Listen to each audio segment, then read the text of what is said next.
Bismillahirrahmanirrahim. Assalamualaikum warahmatullahi wabarakatuh. Alhamdulillahillazi an'amana binikmatil imani wal islam. Ashhadu an la ilaha illallah wahdahu la syarikalah wa ashhadu anna Muhammadan abduhu wa rasuluh, amma ba'du. Pertama dan yang paling utama, marilah kita panjatkan puji syukur kepada Allah Subhanahu wa Ta'ala, karena atas rahmat dan karunia-Nya lah kita bisa tetap sehat hingga saat ini, sehingga kita bisa belajar untuk memperdalam ilmu agama hingga memperkuat keimanan kita kepadanya. Salawat beriring salam tak lupa pula kita panjatkan kepada junjungan alam, yakni Nabi Muhammad SAW, dengan melafazkan Allahumma sholli ala Sayyidina Muhammad wa ala ali Sayyidina Muhammad. Perkenalkan, nama saya Lestari Eka Putri dari jurusan Ilmu Komunikasi kelas 1E.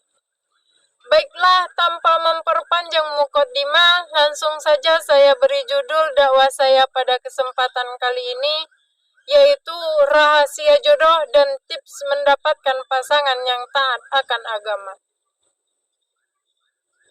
Allah menciptakan manusia berpasang-pasangan. Artinya, setiap manusia sudah Allah takdirkan jodohnya masing-masing. Bahkan 50.000 tahun sebelum manusia diciptakan, Allah sudah menuliskan jodoh seseorang dalam kitabnya, yaitu Lauhul Mahfuz. Jodoh merupakan rahasia Allah, yang sampai detik-detik pernikahan pun kita belum tahu apa benar ia adalah jodoh yang Allah ciptakan untuk kita. Memilih jodoh sebagai teman hidup kita adalah cerminan dari diri kita sendiri. Seseorang yang menginginkan jodoh yang soleh, yang taat akan agama dan Tuhannya, maka terlebih dahulu kita harus mentaatkan diri kita sendiri kepada Allah Subhanahu wa Ta'ala. Ketika kita masih tetap dalam tingkatan yang sama, secara terus-menerus akan sangat sulit untuk kita mendapat jodoh di tingkat yang lebih atas. Maka dari itu, dengan peningkatan iman dan takwa, kita akan dengan mudah mendapat jodoh terbaik yang kita inginkan. Dalam Quran Surah An-Nur ayat 26, Allah berfirman, Bismillahirrahmanirrahim. Al-habbisatu lil-habbisina wal-habbisuna lil-habbisat. Wat-tayyibatu lit-tayyibina wat-tayyibuna lit-tayyibat. Ulaika mubarra'una mimma yaqulun. Lahum maghfiratu wa rizqun karim. Yang artinya, perempuan-perempuan yang keji untuk laki-laki yang keji, dan laki-laki yang keji untuk perempuan-perempuan yang keji pula. Sedangkan perempuan-perempuan yang baik untuk laki-laki yang baik, dan laki-laki yang baik untuk perempuan-perempuan yang baik pula. Mereka itu bersih dari apa yang dituduhkan orang. Mereka memperoleh ampunan dan rezeki yang mulia, yaitu surga. Ada seseorang yang takjub dengan dirinya sendiri, sehingga mengharuskan seseorang yang akan menjadi pasangan hidupnya sama seperti dirinya.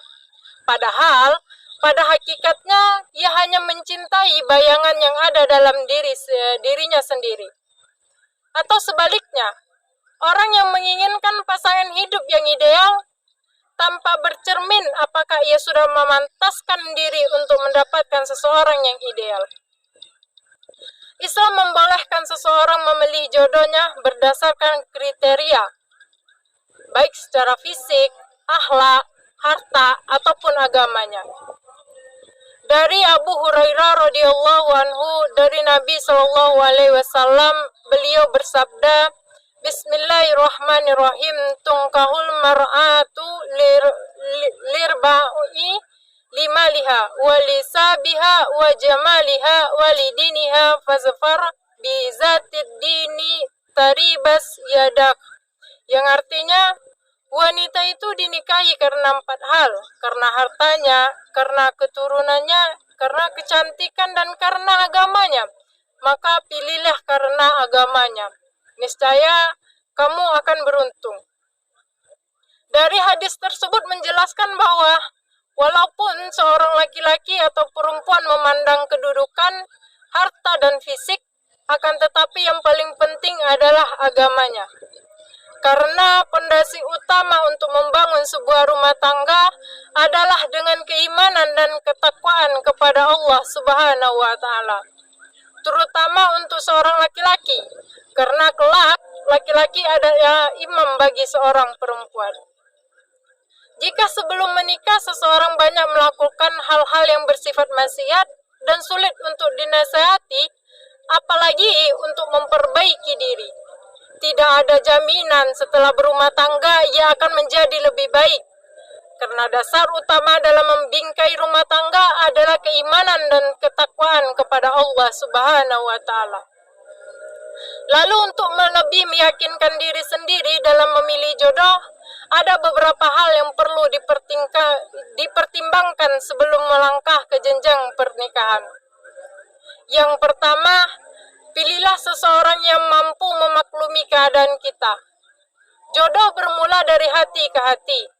Ia yang bisa memaklumi dari hati bagaimana kita dari segi fisik, perasaan, keadaan.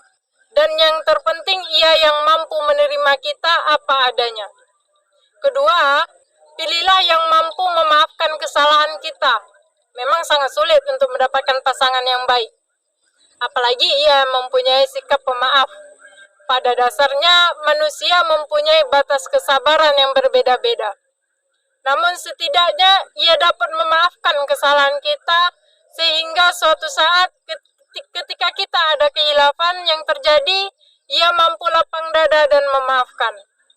Namun yang perlu kita garis bawahi adalah jangan sampai melakukan kesalahan yang fatal, karena pada manusia mempunyai batas kesabaran.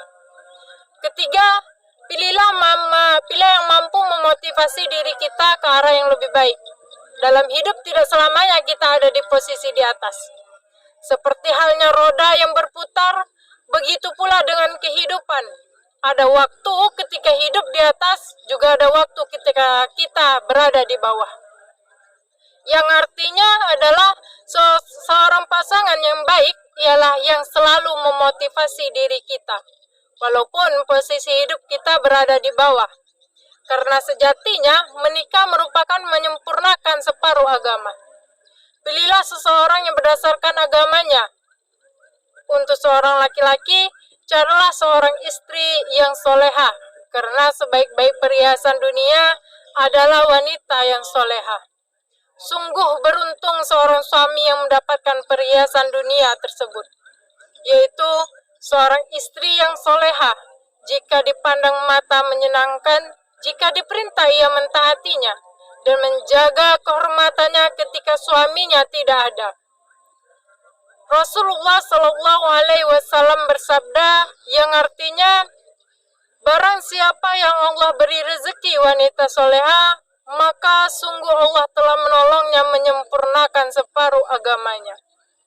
Maka takutlah kepada Allah dalam memenuhi setengahnya lagi.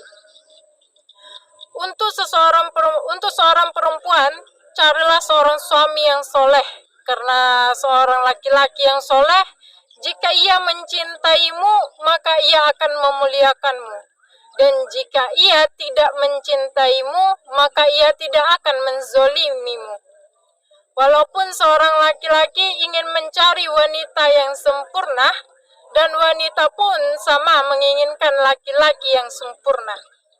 Akan tetapi, Allah menciptakan untuk saling menyempurnakan satu sama lain.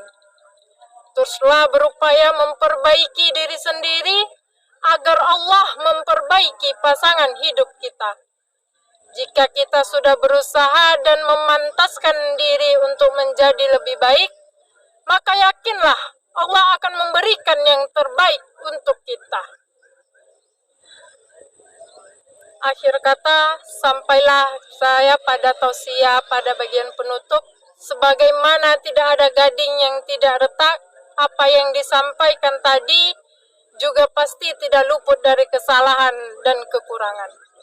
Saya meminta maaf kepada Allah, dan kepada Allah saya memohon ampun. Semoga apa yang disampaikan dapat bermanfaat bagi kita semua, terkhusus bagi saya pribadi. Wa sallallahu ala Muhammad wa ala alihi washabihi wasallim wa akhiru da'wana alhamdulillahi rabbil alamin. Semoga salawat dan salam tercurah kepada Nabi Muhammad sallallahu alaihi wasallam beserta keluarga dan sahabatnya. Sekian penutup dari tausiah kali ini. Segala puji bagi Allah Tuhan semesta alam. Wassalamualaikum warahmatullahi wabarakatuh.